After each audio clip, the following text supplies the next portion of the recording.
Hey, I am Jess, and I'm obsessed with all things nutrition, science, and helping you navigate this information while maintaining a deep sense of peace and empowerment in your body. I'm a registered dietitian who started out with an eating disorder and then fell in love with learning about how God intricately designed our bodies to be resilient and so much more than superficially beautiful.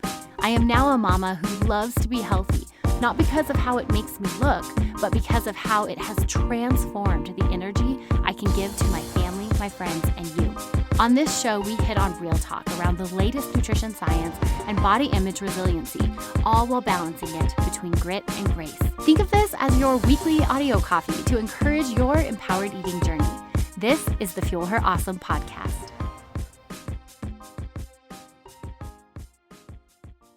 Well, what's up, friend? Happy Monday after Thanksgiving weekend. If Thanksgiving is something you celebrate, I hope you had an incredibly amazing holiday weekend.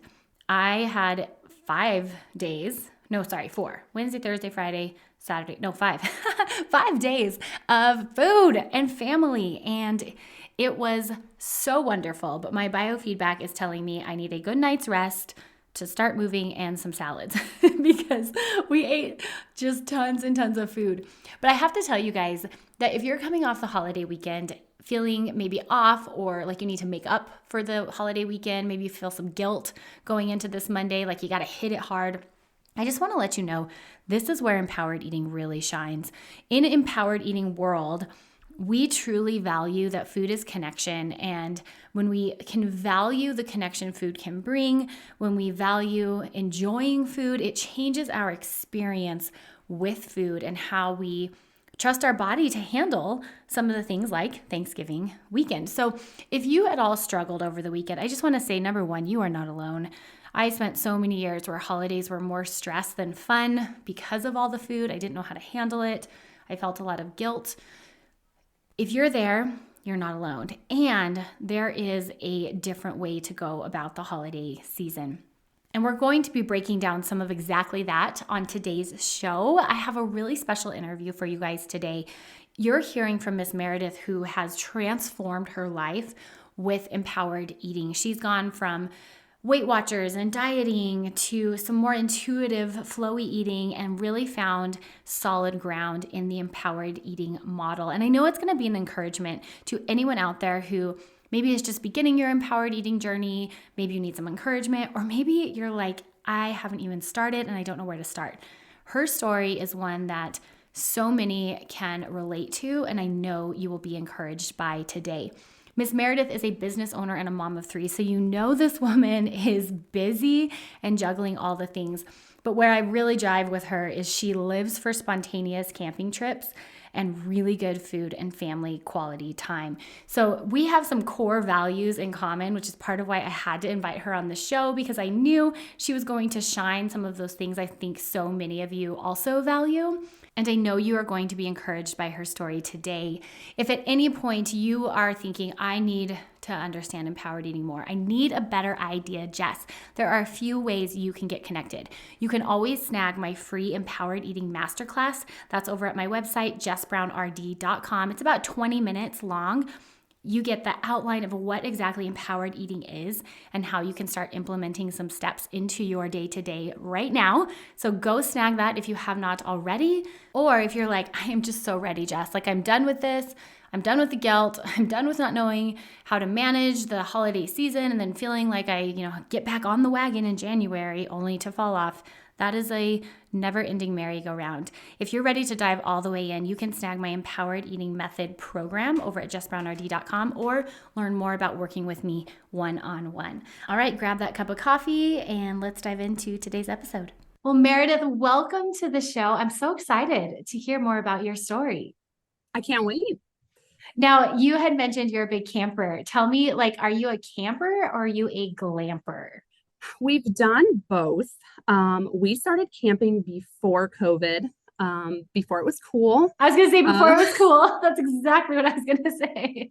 And then we actually started renting campers. So we've always had 2 of them. So we, through a third party, rented campers, which was really fun. But we definitely glamped for the most part. But if we're going with a bunch of like family members, we will definitely set up a tent and camp in the tent as well. So we've done both. We love it.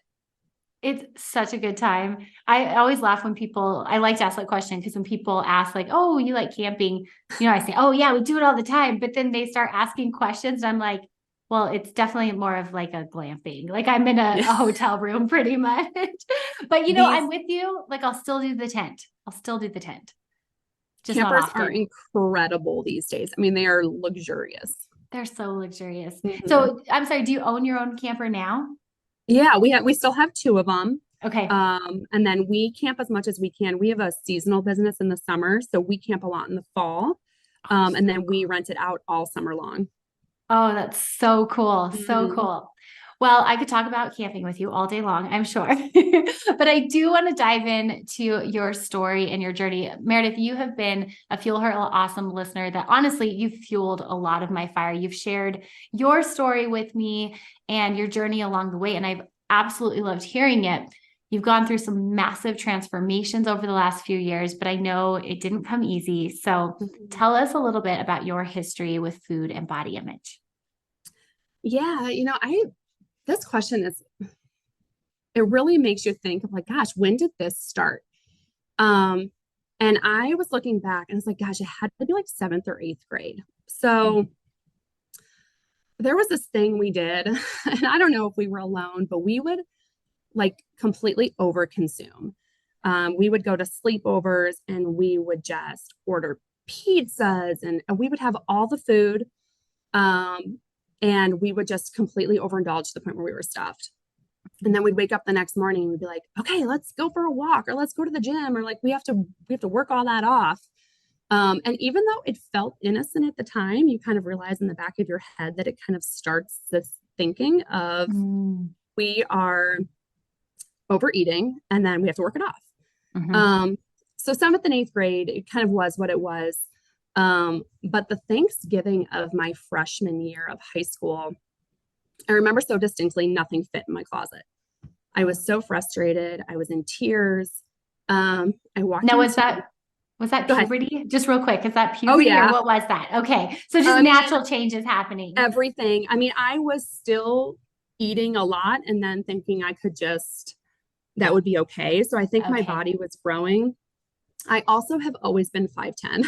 So I never looked like my friends. Okay. And I don't remember being negative about my body, which I think has a lot to do with my mom. But I don't remember standing in front of the mirror and picking myself apart, which is, I know, a blessing. But it was more matter of fact for me. I remember thinking like, okay, I should look like Britney Spears and Christina Aguilera in low-rise jeans. It was just like a fact. And I just knew that I didn't.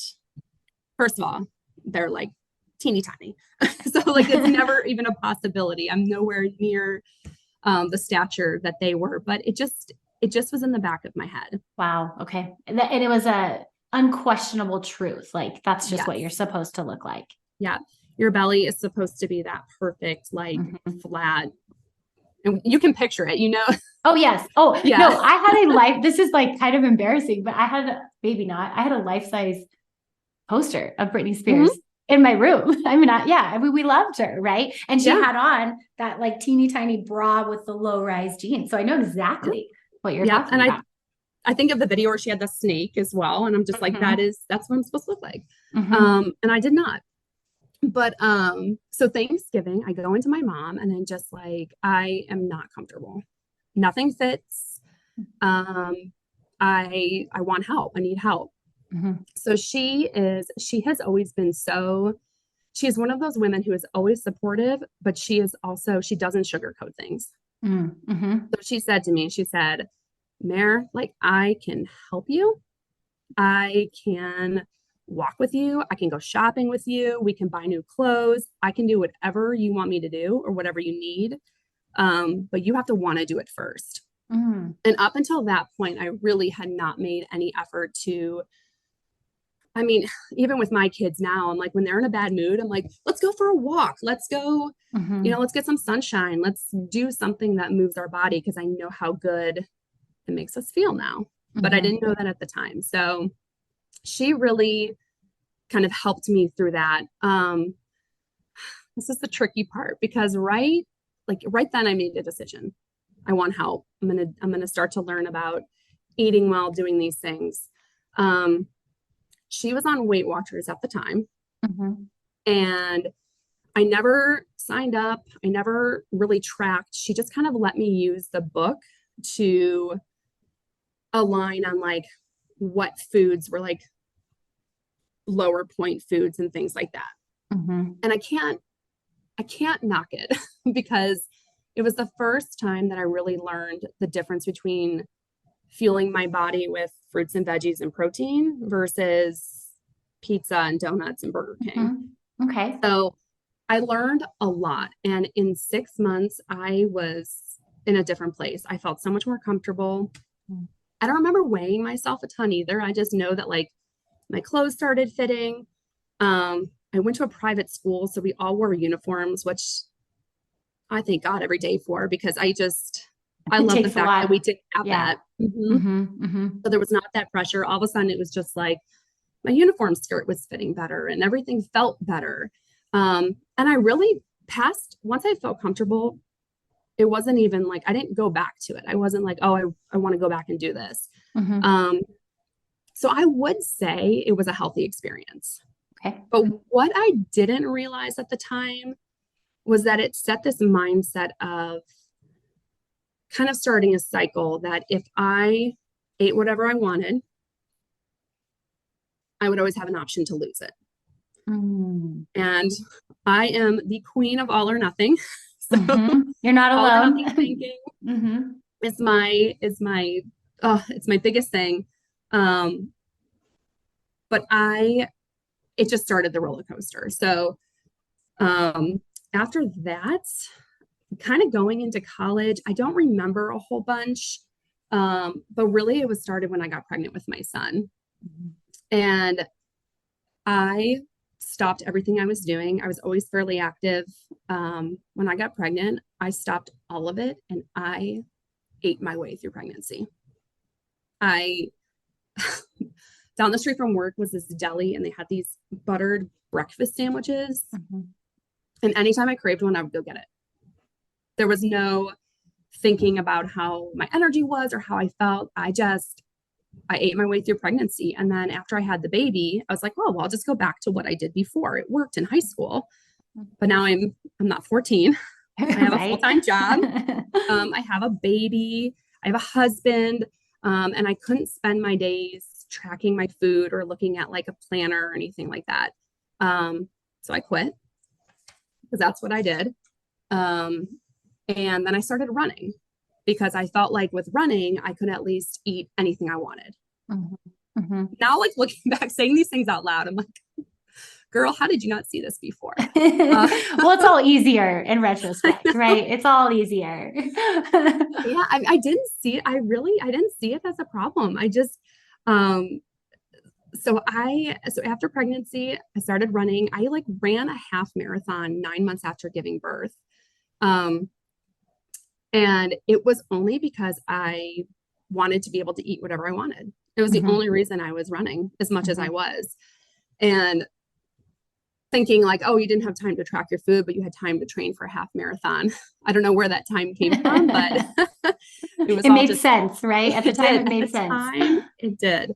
But then I got pregnant with my daughter as well. So I have 3 kids. So I've been through this kind of pregnancy cycle 3 times.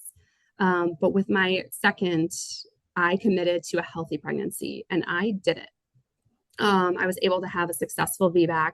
I felt great. But then you're kind of back to square one. You know, you have all these hormones. You're looking for a quick fix. You have no energy. I mean, yeah, you're exhausted. Exhausting. Yeah. And then you try to put a diet or something else on top of that. And it's even more exhausting because you just feel like you keep failing. Yeah. Well, and especially like your theme, it sounds like was this, like, if I eat what I want, I know how to lose it. But, you know, enter post first baby, like you said, husband, job, you're not 14, right? Like you've got so much more going on. And now you have 2 babies and then 3 babies. this cycle's kind of gets interrupted, right? And now it starts to feel like it's maybe not as reliable. And it makes you feel like you can't accomplish anything. Mm-hmm. The like failure, the mm-hmm. failure thinking. Mm-hmm. Mm-hmm. Yeah. So really, I mean, when I think about the money that I spent on diets and quick fixes and training, I mean, like it makes me sick to my stomach Oh. because I mean, there's all these things out there that target this lifestyle. You know, on one hand, you have a ton of, you know, food and advertisements, and we even do it. It's like, oh, it's girls' night. We're gonna have all this food and all this wine. And then, you know, it's that mindset of like, okay, but you still have to look a certain way and you still have to do certain things. Mm-hmm. And it's really kind of looking back, I see where all of that comes from. Mm-hmm. And I don't know that I can really be too hard on myself because I feel, Yeah. Yeah. Well, and if we look at your whole story, like it was very insidious, right? It's like mm-hmm. the 14-year-old you would just like wanted to feel better and knew something was off, which isn't like wrong in and of itself. And in fact, I would say that's great. You're paying attention. And it sounds like your mom did the absolute best she could do at that time. I mean, that was the era where Weight Watchers really reigned, right? And mm-hmm. you know, like you said, you got some education. I mean, we're not giving it to our kids in the school systems, which I think is a whole nother thing. But I had no idea. Yeah, mm-hmm. where are you going to get this? I'm like, everybody needs nutrition and budgeting in high school and at college. Like, why 100%. Are we not teaching that? But at what point, Meredith, did you realize your journey had led you to an unhealthy place? Yeah. So when so right before I found your podcast, I had been intuitively eating. I'm putting that in quotation marks because I recognized, I think it was January 2022. Yeah, we're coming up on 2 years. So in January 2022, I had recognized that I wanted to be done with diets. I was like, I have 3 kids. I want to be a role model for them. I do not want to continue this cycle. And intuitive eating is tricky because I thought that like eventually like my intuition would lead me to healthy choices, and that just wasn't the case. So 6 months I've been intuitively eating. I was not comfortable. I was gaining weight. I had also started like lifting pretty heavy and doing some strength training, and I just felt big all over. I was gaining muscle, which was amazing, but I was also like eating whatever I wanted because at the end of the day, like my body was saying quick carbs, and those weren't what I needed to fuel my body. So I don't think I would know that I was in a negative place really until I was like knee deep into your podcast. And I had found you honestly by chance. I was working a lot by myself in the winter, trying to like learn our business that we had purchased. And I was in the back room doing manual labor, and I was like, I need a podcast. And I found you just by chance. And I think when I was like, maybe like a month in, I mean, I listened to you every day, all day. And I would take notes. I had this little notebook and I would take notes. And it was about a month in where I was like, oh my gosh, like this was all part of a cycle. And it's nobody's fault. I mean, I know that my mom was giving me tools and she would have never let me go too far. Totally. I mean, she was truly guiding me the whole way. But I don't think you kind of realize what society and what a diet kind of sets you up for. And I finally figured that out and knew that like I had to truly kind of find some answers for myself. That's so powerful. And what I love is you're staying in you're not putting yourself in the victim seat. And I think that's one of and I don't think it's intuitive eating that does this. I think it's the social media around intuitive eating. It's this idea that like we've been wronged and I do think there are cultural messages that are harmful. Yes, I think that. And I think there are cultural messages that are conflicting, but that's not new. Like that's always been the case. Right. Like it's our job as humans to figure out like what person we want to be, right? And what I love about what you said is like you're not putting yourself in this victim seat, you're not blaming anyone.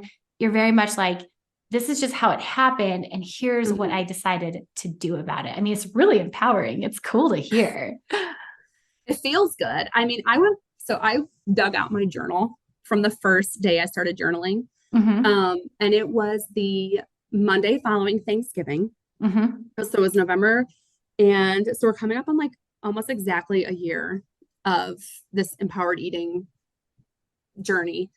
And I got like goosebumps reading it because I was like, okay, I've never done this before. Here are my goals. And I like defined empowered eating. And something you said in your very first intros, and this is what got me hooked. And I know you don't say it anymore, but it was something along the lines of like, do you have goals, but you're not sure how to achieve them? I'm going to botch this, but the message is right. And then you also said, is intuitive eating just not cutting it for you? And in those moments, that's exactly how I felt. I was like, I have goals. I want to be fit. I want to be healthy. I want to be strong. But I also don't know how to get there without a diet.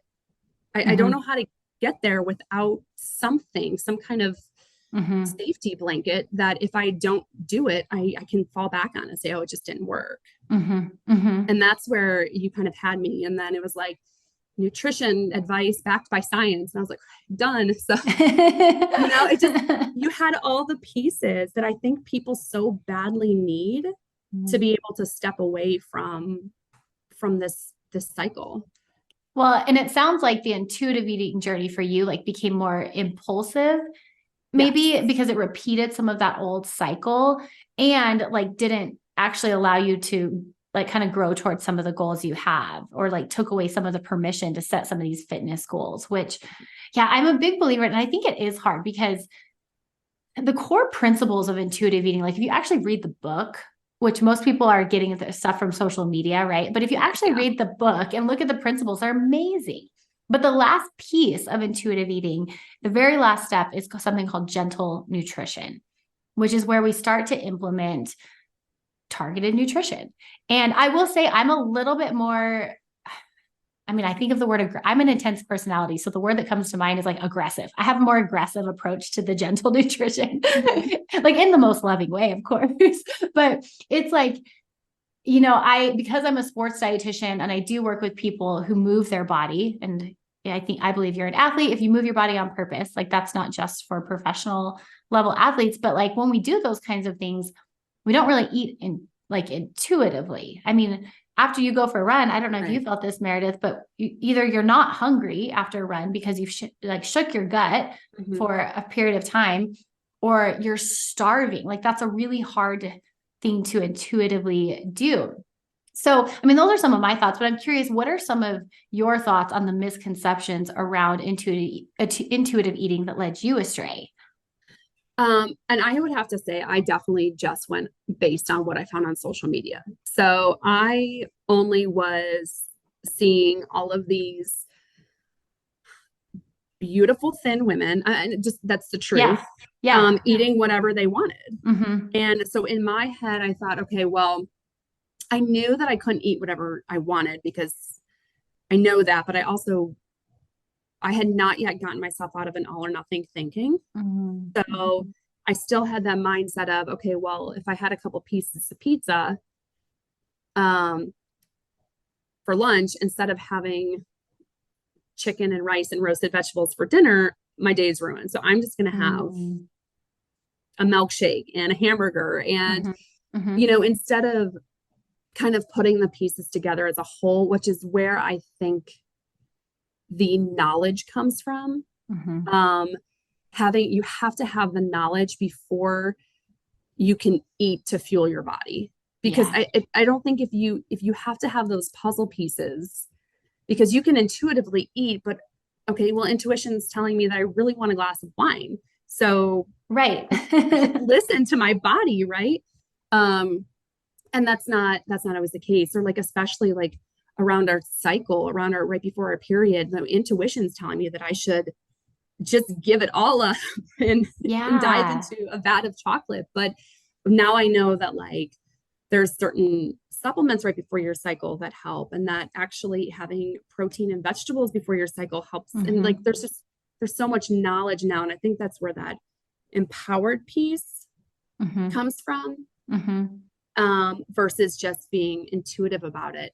And I do think the messaging is beautiful, which is why I started with intuitive eating in the first place, because I want everyone to get beyond this, body shaming and just the perfect image of what we think a body should look like. Totally. So I support 100% that message. I look at my girls and like, even my son, like, I mean, his body changes from month to month. He's growing. And I just want him to know that that's okay.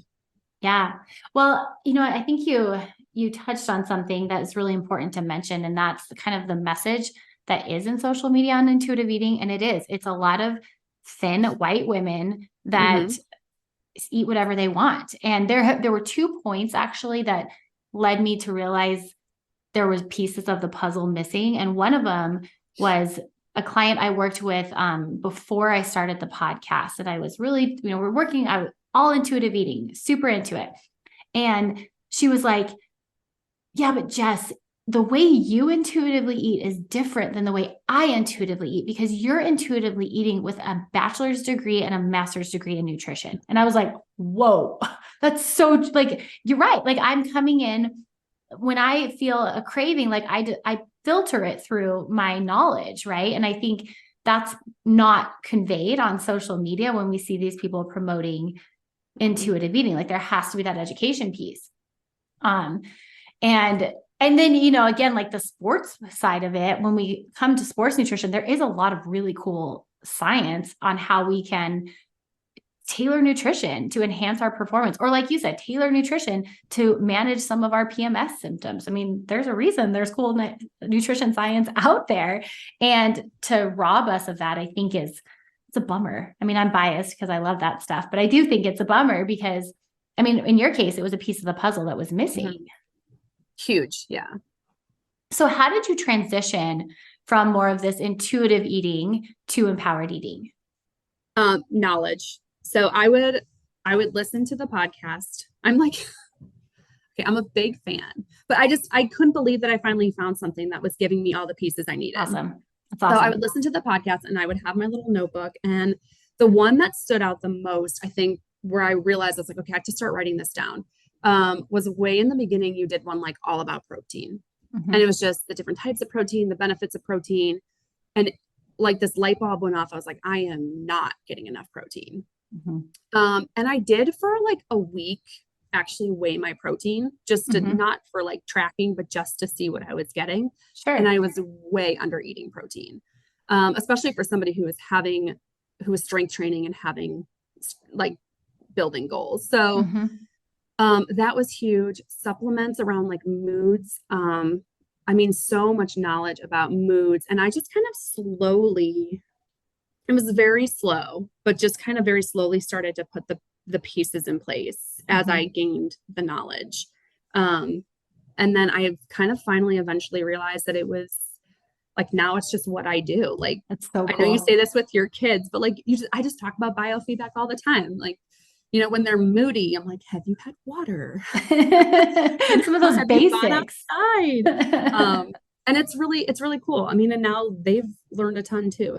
It's cool. That is so cool. That literally gives me chills, Meredith. Doing good things. That is so cool to hear. Now, you are a woman that balances 3 kids. I mean, I've got 2 and my hands are so full. So 3 and your own business, and you've got a husband. So it is a lot. And I know people who listen to this show like fit that. We're all super busy and we're juggling a lot. So what is one piece of advice that you feel is important for the woman juggling all the things, but wants to take care of herself? What does she need to hear? I think just having balance is so key. One of the things my values are comfort is number 1, which I think makes so much sense. Balance is number 2, and family. And balance is it is key. It is key to being successful. I find balance by having a morning routine, which I was never a morning person. So if you're out there and you think you can't do it, I spent one whole month putting my phone in the family room with an alarm for 5:05. And I would get up and I would tell myself, you don't have to work out. You just have to get up, make yourself a cup of coffee, journal, scroll social media, even like whatever it is for that first month, like just do whatever. And it was very slow, but like now I am a morning person, but it helps me balance my day. It helps me give me that recharge. And then also still making time, even though it's so hard for friends and for your husband or significant other, and just having those moments alone, and in addition to the craziness of kids and work and all that other stuff. Totally. Do you think prioritizing those values, do you think that impacted your food journey? It did. Once I learned that comfort was my value, so many things clicked into place for me. Because I will change my clothes 5 times before we go out, and it has nothing to do with how things look. It really doesn't have anything to do with body image. The question is, am I comfortable? So then I started buying clothes differently. It impacted so much of how I even think of like dressing my kids. I was like, well, if I can't leave the house uncomfortable, how can I? They might have similar feelings, right? I can't force them to like, so it just kind of started really thinking about things differently. That is so powerful. Well, and then there's a ripple effect from that, right? It's like you realize that's one of your core values. You buy clothes that fit and then you feel comfortable. And now you go into the next scenario. And because you're comfortable, you're probably more aware and mindful and able to engage in the situation, the food, the interactions from a more like present state. That's super cool. It's also what gets me back on track too. Because if I start to feel uncomfortable in my favorite pair of comfy jeans, then I know that I need to start going back to my like, okay, am I getting 5 to 6 fruits and veggies? Am I prioritizing protein? Yeah. And it just kind of takes me back. Well, and I wonder too, did it give you space for grace in looking at your journey? Because if comfort was a core value that you've carried all along, it makes sense that like you went through seasons where you ate your way through pregnancy. I mean, if comfort is what you're looking for, eating is a great way to provide comfort. Absolutely. So yeah, lots of grace there and understanding, rather than, it's probably why you're able to stay in such a like positive space or a positive posture when looking at your story. Yeah, it's been a lot of work. It's been a lot of work, but like I'm so glad that I'm finally here. And it's a journey, right? You're never at your destination, but I feel like I now have the tools to continue to get stronger, continue to run faster. I mean, I've got some good goals, so I'm excited to kind of keep moving on them. That is so cool, Meredith. I love it. Well, thank you for sharing your story with us. Now, because this is the Fuel Her Awesome show, I always like to end with this question. How do you like to fuel your awesome? That could be metaphorical or literal. So I have both. I have 2. One, because I'm obsessed with Polar Joe. And I just want to let you know that it literally fuels my days. For anyone that might not know, Polar Joe is a caffeinated protein drink that it's so good, huh? Like, I can't even describe it. Like I would choose it over Starbucks or anywhere, any day of the week. It's like creamy and delicious, and it's just amazing. So literally Polar Joe, but also trusting myself. I don't know if it's age or just kind of where I'm at in life, but really trusting myself, both my body, my mind. I used to I think we so easily, especially as women, are like, we're so easy to dismiss our thoughts as being like moody or over the top. But I've really started to kind of trust all of the things that are happening and really listen to myself and set boundaries, no matter what that looks like. And that is really empowering. That is so powerful, Meredith. That trusting yourself is something that doesn't come easy, but it's so powerful. It's so powerful. And do you feel, as you became an empowered eater, do you feel like that trust in yourself grew? 100%. I would say it's probably I think empowered eating gives you a confidence that you can make the right choices. It kind of ends that all or nothing. You can wake up the next day and it's not a fail. Nothing's a fail. And I think you just do such a good job at kind of reiterating that, because you can't fail at empowered eating. So you can only make different choices next time. You can, the one story about your kids eating all the Halloween candy forever ago, and you're like, okay, how did that make you feel? So you sit there and you start to think like that, and you start to think like that all the time, and then you trust your answers, and it's a huge piece of the puzzle. That's so good. So good, Meredith. Well, I am so grateful to hear more about your story. It really is. It's empowering to me to hear your empowered eating journey. And to hear that, that black or white thinking to finally come to an end, because you're right, there is no fail. And that's such a gift. And I know I talk about this, so you've probably heard me say this, but I believe that like how we live with food, it bleeds onto how we live life. And so if we can adopt this mentality of like, we don't have to be perfect. We try, we listen, and we learn, and that's it. Like that, we can practice that with our food, with our body. Then we can do it better with our kids. We can do it better with our spouse. We can do it better in our job. Like it's something that just grows. And so I love hearing that is what is happening in your house. I love hearing that biofeedback is a topic of discussion with your kids. And yeah, it's just really cool to hear. Thank you so much for coming on the show and sharing your journey with us. You're welcome. Thanks for having me. Gosh, I'm so glad you joined me today. If today encouraged you, would you take a minute and encourage me by leaving a review for the show? I read every single one of these reviews, and your words, they mean so much to me. This podcast is here to support you weekly, but it only scratches the surface. To learn more on how you can become an empowered eater, snag my free workshop, How to Eat Intuitively and Hit Your Goals Without Obsessing Over Food, at jessbrownrd.com. Don't forget to join me right here next Monday, where I cannot wait to fuel your awesome. Cheers, my sweet friend, and happy eating.